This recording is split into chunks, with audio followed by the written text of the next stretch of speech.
अभी आप सुन रहे हैं बन शिखर के गीतकार Shiv Narayan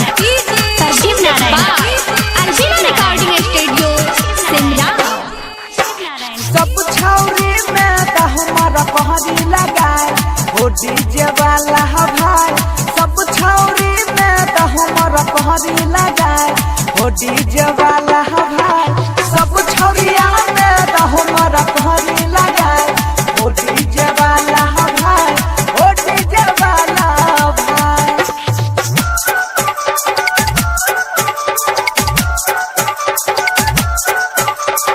music director DJ Shiv Narayan.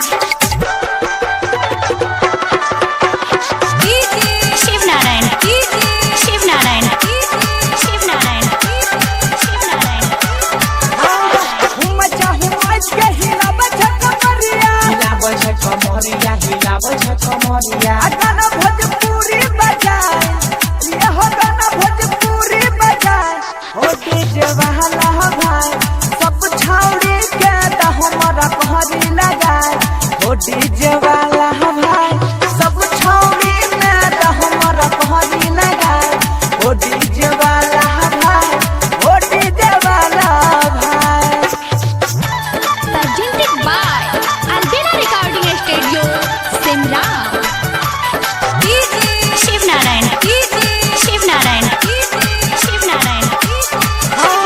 कमर में पहले छक्के के दुपट्टा, कैसे दुपट्टा, कैसे दुपट्टा। हाँ नचन में करता उड़ाए, ये हो नचन में करता उड़ाए हो डीजे वाला भाई।